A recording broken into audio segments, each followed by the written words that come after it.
날이 참 많이 덥습니다. 에, 오늘 이번 주에 뭐 처음 보니까 35도가 다 넘어가는 그런 아주 더운 날씨인데, 오늘 설교 제목이 성도가 불시험을 만날 때. 야, 더운데 또 불 얘기를 하네. 우리 더울 때는 좀 물 얘기, 바다 얘기하면 참 좋겠는데, 본의 아니게 오늘 이 순서가 불시험에 관한 그런 내용이기 때문에 이 말씀을 전하게 됐습니다. 근데 뭐 이열치열이라는 것도 있잖아요. 오늘도 불의 설교를 들으시다가 아주 시원한 그런 주님의 은혜를 입기를 주님의 이름으로 축원합니다. 자, 그런데 이 불시험이 사실 지금은 우리가 불시험이 없을지라도 우리 주위에 가까이 있는 뭐 중국도 그렇고 또 인도도 그렇다고 그러고요, 네팔도 그렇고 선교사님들은 좀 불시험 당하는 곳이 많아요. 그래서 추방을 당하고 또 감옥에 가고 교회가 다 교회 자체를 다 무너뜨려 버리, 이런 일들을 눈앞에서 보면서 어떻게 할 수 없는 그런 모습을 볼 때 또 그것도 불시험 가운데 하나가 아니겠습니까? 근데 우리나라도 얼마든지 그럴 때가 올지도 몰라요. 그렇기 때문에 우리 그리스도인들은 항상 준비하고 있어야 됩니다. 언제든지 우리에게 그런 일이 있을 때, 또 이런 불시험을 당할 때 우리가 그때 어떻게 되는가, 그때 돼서 준비하려고 하면 늦을 수 있잖아요. 그렇죠? 그래서 아마도 하나님께서 우리에게 또 이 말씀을 통해서 미리 대비하도록 우리에게 말씀을 주시는 줄로 믿습니다. 특별히 이 불시험이라는 것은 여러 가지 금속을 재련할 때 그때 사용하는 그런 단어입니다. 불시련, 또 불로서 연단해서 정금을 얻고 아주 가장 좋은 금속을 얻어내는 거 아니겠습니까? 그래서 가장 좋은, 어떻게 보면 명품을 만들어낼 때 하나님께서는 종종 이와 같이 불시험을 사용하실 때가 있습니다. 여러분, 세계적인 명검 가운데 여러 종류의 명검들이 있는데 그 중에 톨레도의 그 검이라는 것이 있고 다마스커스의 검이라는 것, 여러 그런 종류들이 있어요. 그런데 그 중에서도 또 유명한 게 바로 이 톨레도의 검이라는 것 들어보셨나요? 저 스페인에 가면은 톨레도라는 그런 지역이 있습니다. 거기서 만들어내는 이 검이 톨레도의 검인데 이 검이 그렇게 유명하다 그래요. 그런데 이 톨레도의 검은 어떻게 만드느냐, 뭐 다마스커스의 검도 그렇고 많은 세계적으로 유명한 검들의 공통점이 있습니다. 명검의 공통점 뭘까요? 다른 게 아니라 바로 많이 얻어맞는다는 거예요. 그러니까 이 톨레도의 검을 만들 때도 일단 아주 뜨거운 그런 용광로에다가 이걸 착 넣어가지고요, 빨갛게 달궈지면은 꺼내가지고는 또 시컷 두들기는 거예요. 한참을 두들깁니다. 그런 다음에 또 다시 또 불 속에 집어넣어요.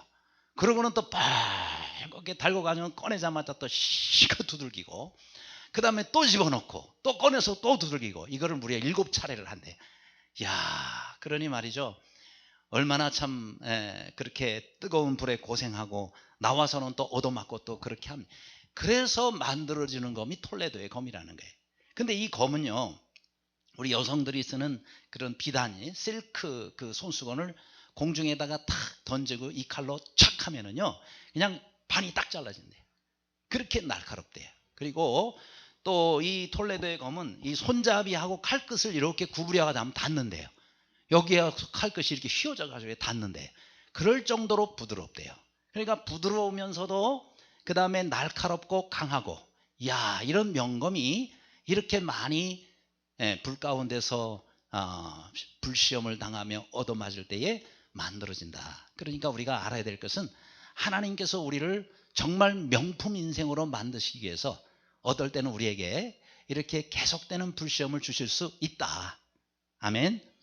그러니까 이런 불시험을 무조건 우리가 거부만 하지 말고, 이런 불시험이 있을 때 주여 감사합니다 해서 그 불시험을 기꺼이 감당한다면 우리는 하나님께서 보시기에 명품 인생으로 빚어줄 수가 있는 것입니다. 이런 은혜가 우리의 생애와 삶 가운데 있기를 간절히 바랍니다. 자, 그렇다면 이런 우리의 불시험을 만날 때 우리는 어떻게 해야 되느냐라는 거예요.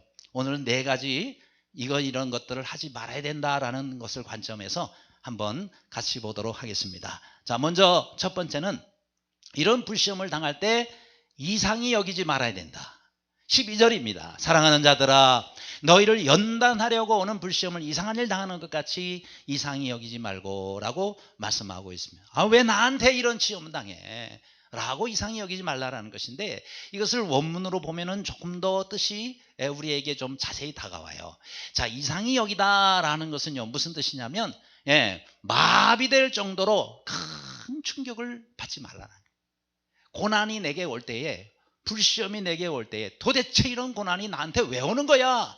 내가 뭘 잘못했다고? 라고 우리가 충격을 받으며 말을 할 수가 있는데, 그렇게 하지 말아라는 거예요. 그렇죠? 이런 충격을 받지 말아라. 그 이유가 뭔지 아세요? 이것은요, 마땅하고 당연한 것이기 때문에 그렇다라는 거예요. 따라합시다. 우리의 고난은 당연하고 마땅한 것이다. 아멘. 여러분, 우리가 왜 이런 고난이 때때로 당연한 것이냐? 그것은 우리가 이 세상에 이방인으로 살잖아요. 이 세상에 나그네로 살잖아요. 그러니까 세상과 다를 수밖에 없어요. 다르기 때문에 이런 어려움이 우리에게 올 수 있다라는 것입니다. 그리고 과거에 핍박이 많을 그런 초대교회 당시에도 보면은 잘못한 걸 기독교인들이 다 뒤집어 씌우는 거예요. 그렇게 해서 억울한 고난을 당하게 하는데, 이런 고난 가운데서도 어떤 때는 하나님께서 가만히 계신 것처럼 그렇게 느껴질 때가 많은 거예요. 그런데 오히려 그것을 왜 하나님께서 그대로 두실 때가 많으냐? 그걸 통해서 우리를 정말 믿음의 용사요, 잘 연단된 명품 인생으로 만드시기 위해서다라는 것입니다. 그렇죠?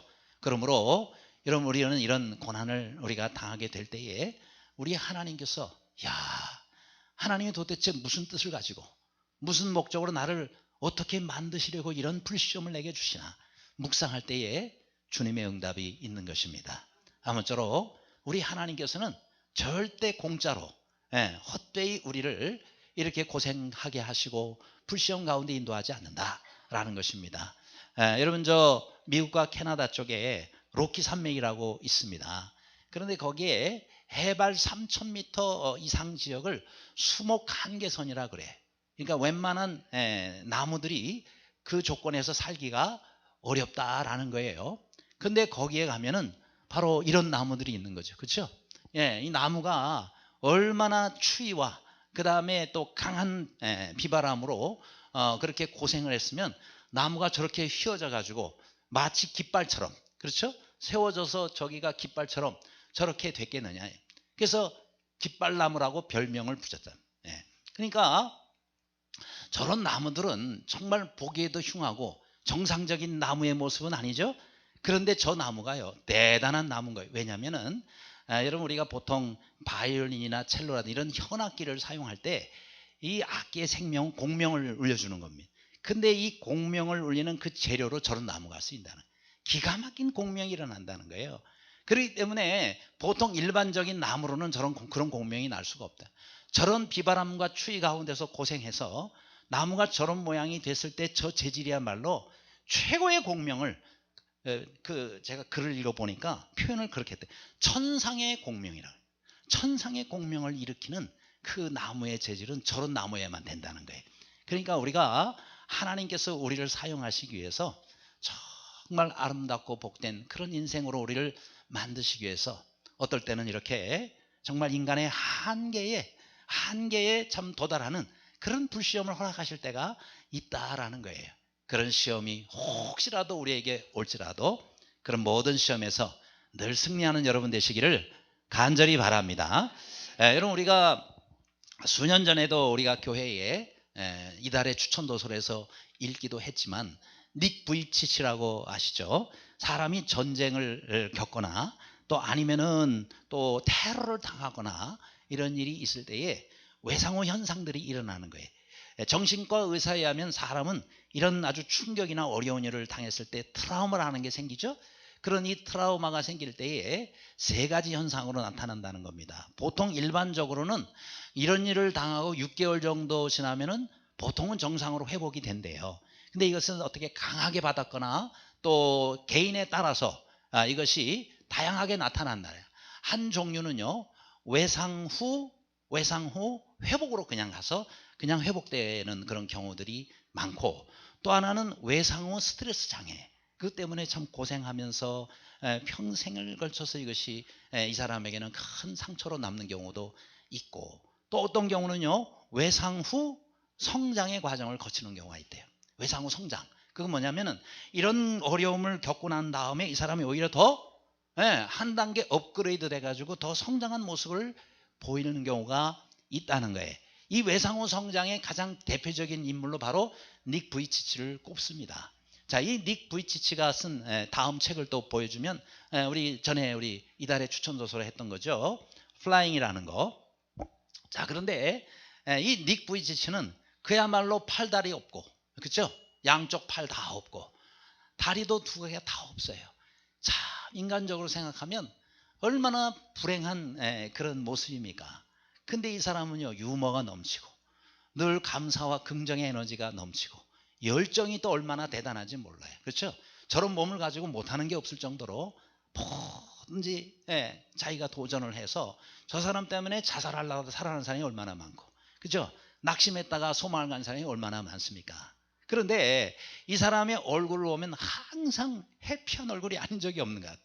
다음 또 책을 또 보여주면은 닉 부이치치 허그라는 책도 있잖아요. 이 사람은 늘 얼굴 모습이 저래요. 야, 우리 같으면 맨날 인상 쓰며 살아야 될 그런 모습인데 이 사람의 얼굴은 항상 저래요. 그래서 이 사람이 한 말이 있어요. 나는 내 인생 남들이 보기엔 너무 불행한 모습처럼 보이지만 나는 행복의 열쇠를 발견했다라고 해요. 무슨 열쇠? 행복의 열쇠를, 그 열쇠를 가지고 있으니 늘 행복할 수밖에 없다라는 거예요. 근데 이 사람이 말하는 여러분 행복의 열쇠가 뭔지 아세요? 하나님은 나를 사랑하시고 나를 위해서 위대한 계획이 있으시다는 사실, 이거를 이 사람이 발견한, 이거 뭐예요? 이게 행복의 열쇠라는 거예요. 나를 향한 하나님의 계획이 있다는 거, 나를 하나님께서 이렇게 만드시고 이런 일을 당하게 만드신 것도 하나님이 나를 향한 뭐가 있다고요? 계획이 있기 때문이다.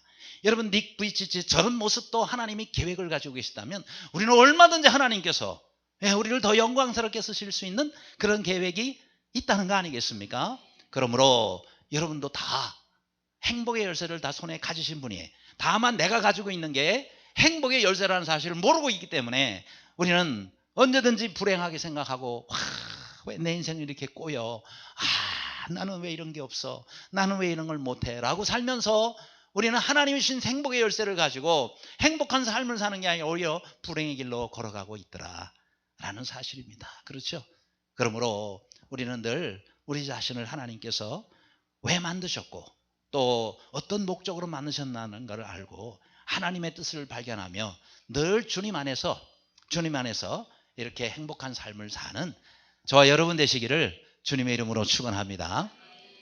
두 번째로 우리가 또 불시험을 만날 때 하지 말아야 될 게 있어요. 뭐예요? 기쁨을 잃지 말자라는 것입니다. 13절에 오히려 너희가 그리스도의 고난에 참여하는 것으로 즐거워하라 그랬어요. 야, 우리가 즐거워하고 재밌는 거 많잖아요. 그런데 여기서 뭐라고 말씀해? 그리스도의 고난에 내가 동참하는 것으로, 그것에 대해서, 그 고난을 내가 주님 때문에 받는 고난에 대해서 우리가 기뻐하고 즐거워하라 라고 말씀했어요. 왜요? 왜 우리가 이런 고난을 당할 때 그저 이겨내고 견뎌내고 인내하는 것만이 아니라 오히려 이것을 즐거워하라 라고 말씀하고 있느냐라는 거예요. 그것은요, 이 고난 뒤에 우리에게 기다리고 있는 게 있다는 거예요. 뭐가 기다려요? 영광과 승리가 기다리고 있다는 사실입니다. 따라합시다. 고난에는 영광과 승리가 기다리고 있다. 믿으시기 바랍니다. 제 말이 아니에요. 로마서 8장 18절이에요. 생각건대 현재의 고난은 장차 우리에게 나타날 영광과 좋게 비교할 수 없도다 그랬어요. 그러니까 하나님께서 우리에게 앞으로 이 고난 때문에, 그리스도를 위해서 받는 고난 때문에 우리에게 주실 영광이 있으신데, 이 영광은 그 어떠한 세상의 것보다 비교할 수 없을 정도로 큰 영광스러운 것이다. 그러니 우리가 정말 그런 고난이 있다 그러면은 지금은 물론 힘들죠. 어렵죠. 그러나 선택할 수 있는 거 아니겠어요?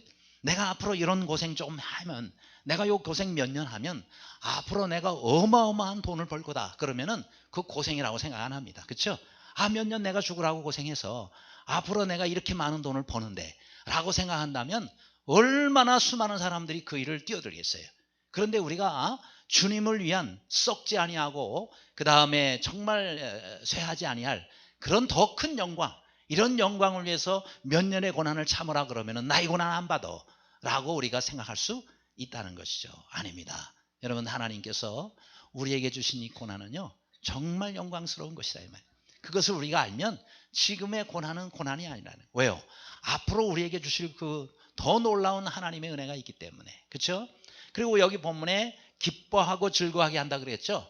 그래서 이 기뻐하게라는 말을 원문으로 보면은 극한의 기쁨을 말하는 거예요.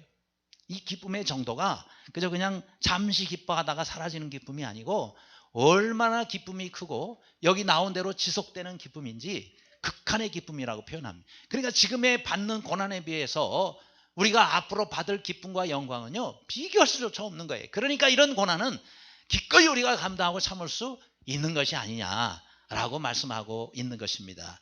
이런 주님의 기쁨, 하나님께서 주시는 지속적인 이런 즐거움, 그렇죠? 계속해서 하나님께서 우리에게 주시는 이런 즐거움이 있기에 감옥에 가면서도 즐거워하는 것이고 어려움을 당하면서도 우리가 기뻐할 수 있는 것이다 라는 것입니다. 그렇죠?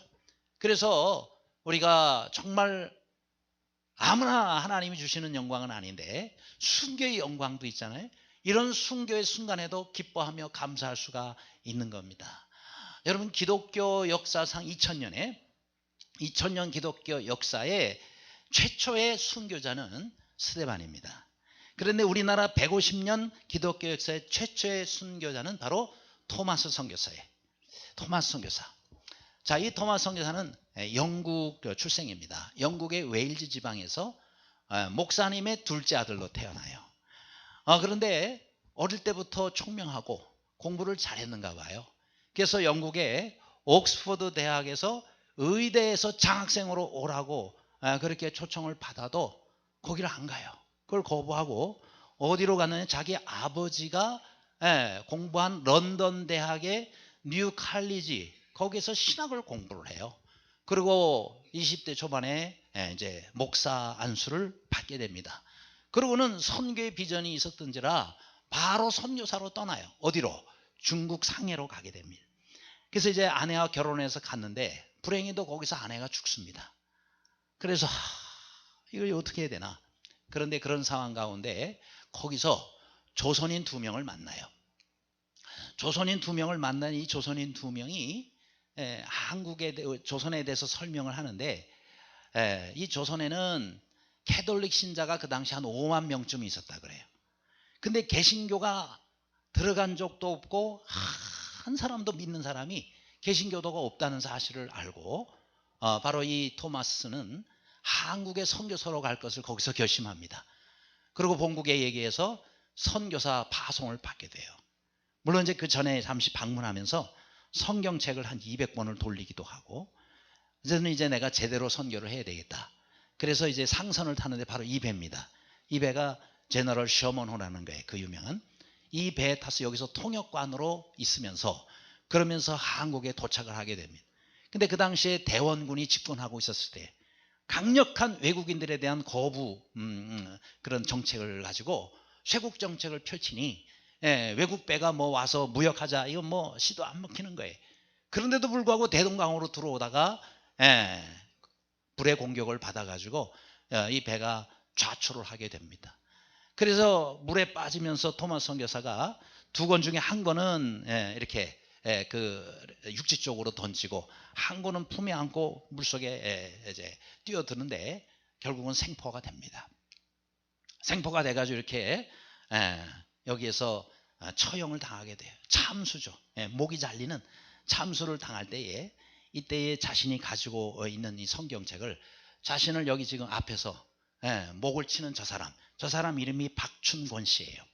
저 사람에게 성경을 이걸 꼭 당신 읽어보시라. 그런데 이 박춘권 씨가 나중에 장로님이 돼요.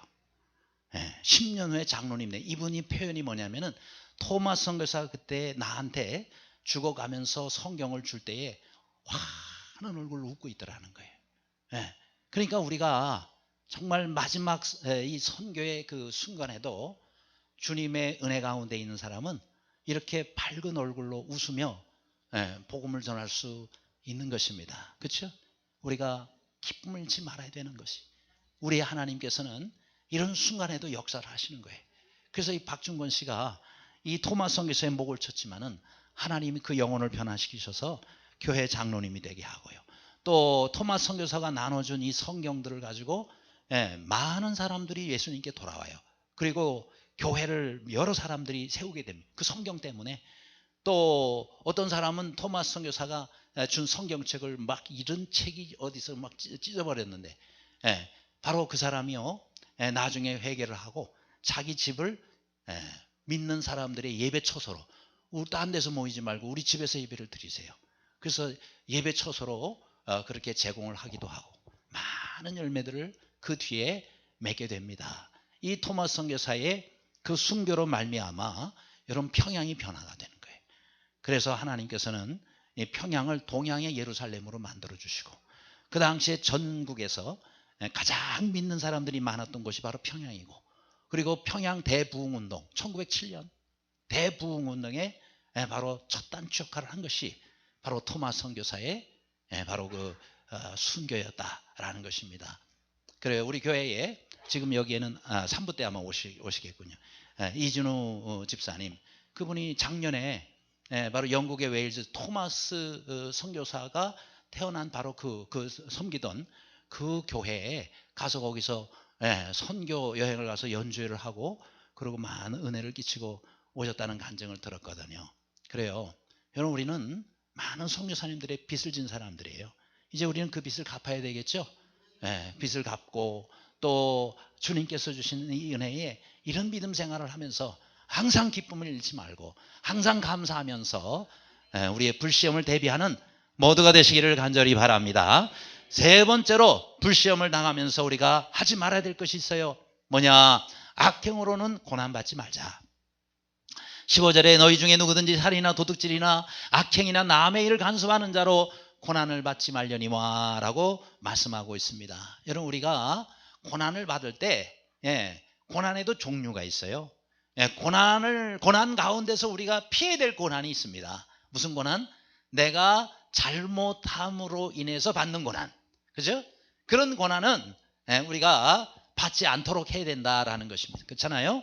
여러분, 우리가 주님의 영광을 위해서 그리스도의 고난에 동참을 해야 되는데 내가 잘못해서 받는 고난이라 그러면은 여러분, 그런 고난은 우리가 피해야 될 줄로 압니다. 왜요? 하나님의 영광을 가리우는 것이고 사람들에게 손가락질을 받는 그런 고난이라면 마땅히 우리가 피해야 되겠죠. 그죠? 그래서 악행으로 인해서 내가 고난을 받는다 그러면서 이 고난에 무슨 하나님의 영광, 아니에요. 그거는요 당연한 보응입니다. 그렇잖아요? 당연한 보응이에요. 한 대 내가 때려서 한 대 맞는 거는 그것 때문에 내가 아니에요. 내가 때렸기 때문에 맞는 거예요.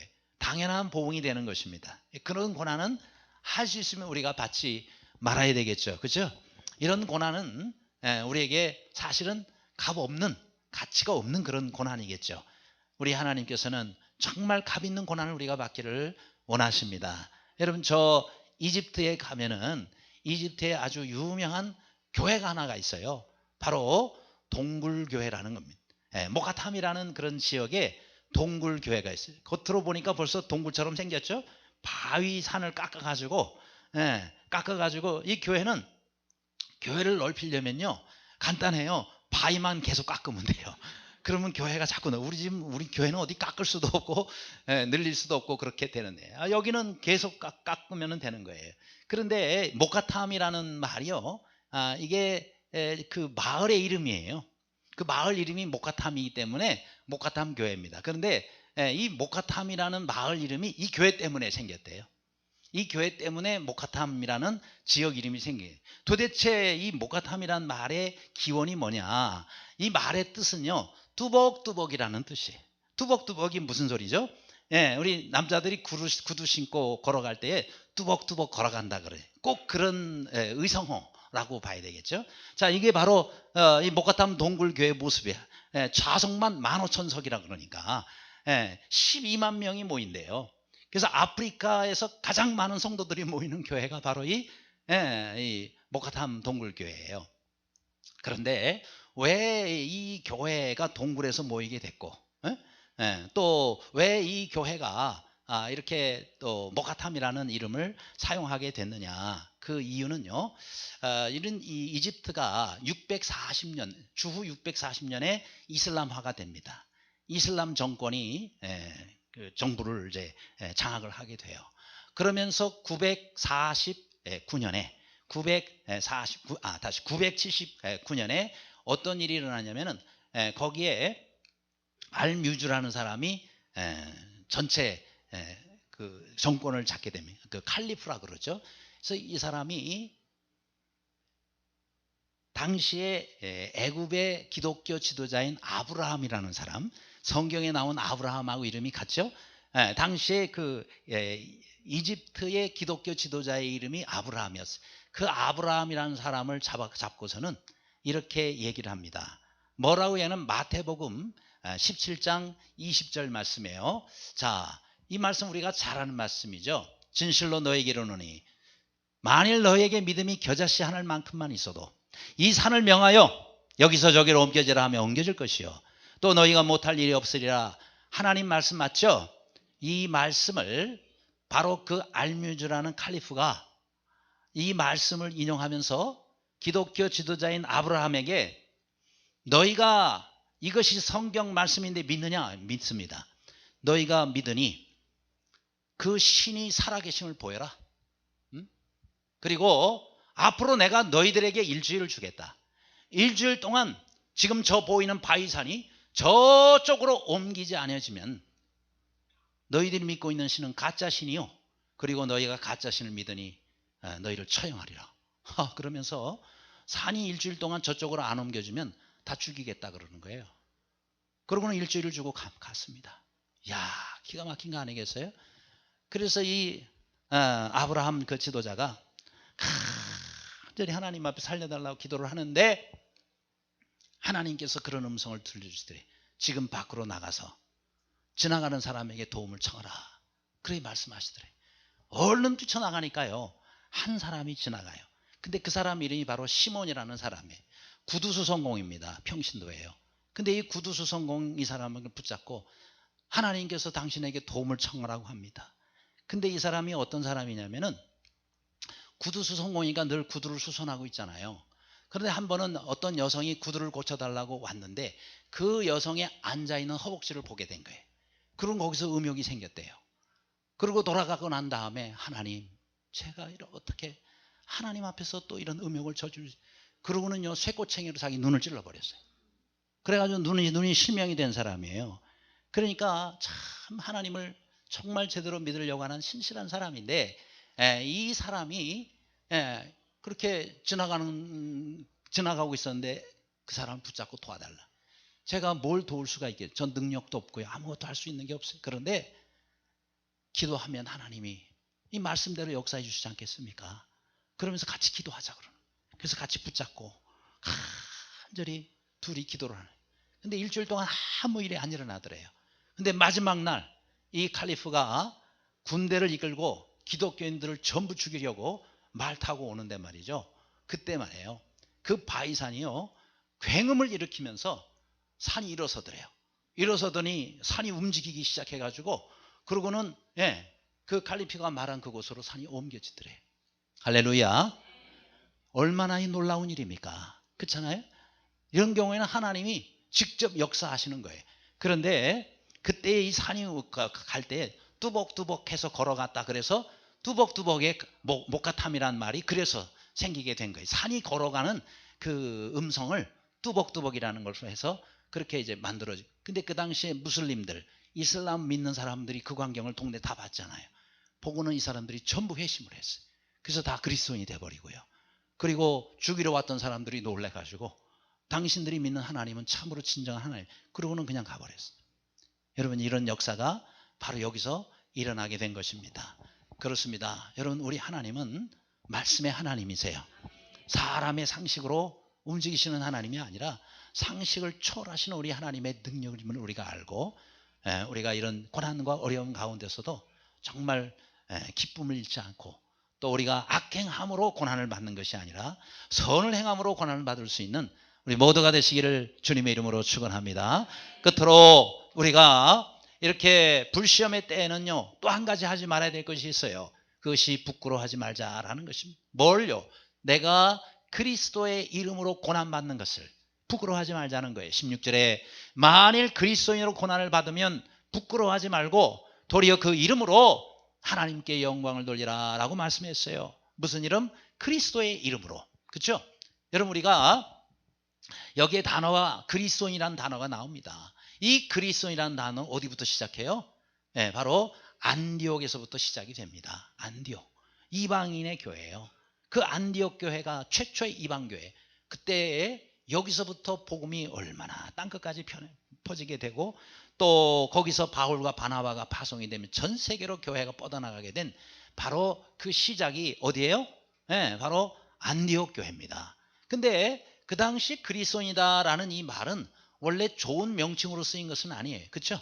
사실은 약간 비꼬는 마음이 들으니 무슨 뜻이냐? 그리스도께 속한 자, 그리스도를 따르는 자들이다 라는 뜻을 가지고 있는 그런 의미로 이 단어가 사용이 되고 있었는데 그 당시에 약간의 비꼬는 그런 내용이 그 안에, 저 명칭 안에 들어있었던 거예요.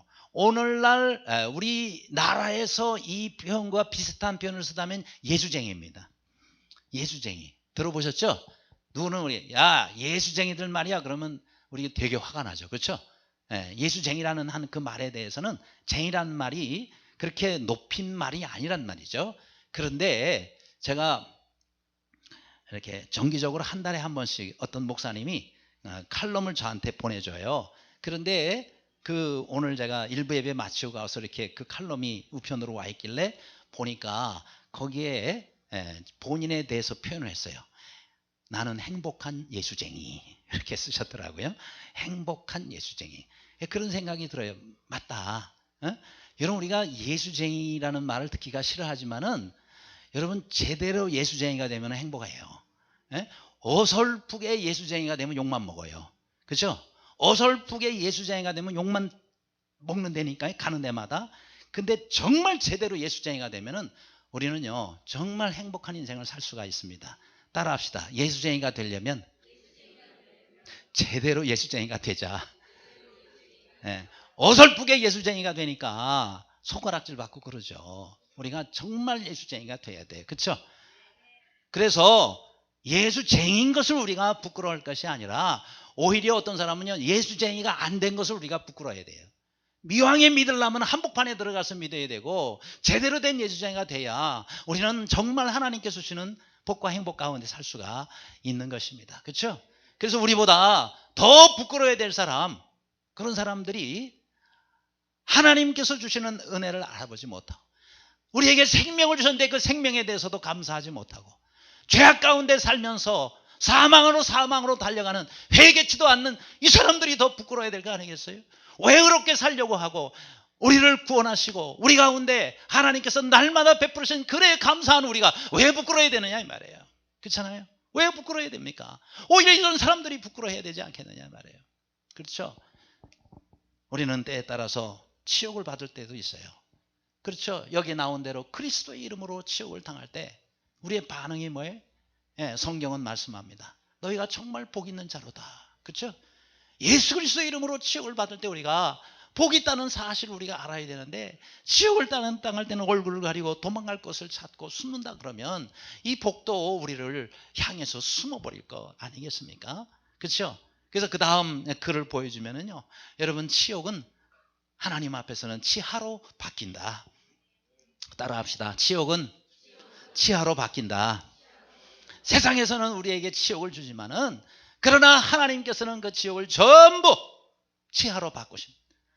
하나님께서는 우리를 칭찬하시고, 그렇죠? 하나님께서 우리를 정말 잘했다 나의 종아 라고 우리를 치하하시는 이 치하를 우리가 생각한다면 오히려 이런 치욕을 감사하고 축복으로 여기는 삶, 그런 사람이 진정한 예수쟁이 아니겠습니까? 왜요? 우리 하나님께서는 지금 이제 이 땅을 심판하시기 위해서 준비하고 계세요. 그렇죠? 준비하고 계세요. 다음 그림을 한번 보여주시면, 여기 나온 대로 하나님은 뭘 준비하고 계세요? 심판을 준비하고 계세요. 이 땅의 진정한 기준이시오. 이 땅의 모든 것에 재판하시는 심판자이신 공의로운 심판장이신 우리 하나님께서 이제 심판하고 준비하고 계시다라는 것입니다. 그래서 다음 17절 말씀을 보면은 하나님의 집에서 심판을 시작할 때가 되었나니 오늘 본문에 말씀하고 있습니다. 아무쪼록 우리 하나님께서 심판을 준비하시고 이제 심판을 시작할 때가 되었다 그랬는데 우리가 어디 서야 되겠습니까? 그렇죠? 세상 가운데 서야 되겠어요? 아니면 하나님 편에 서야 되겠어요? 우리가 하나님의 심판을 받을 때에 하나님 앞에 칭찬과 치하를 받기 위해서 우리는 하나님 편에서 하나님의 말씀으로 그 말씀대로 순종하며 사는 우리 남은 생애가 되기를 주님의 이름으로 축원합니다. 기도하겠습니다.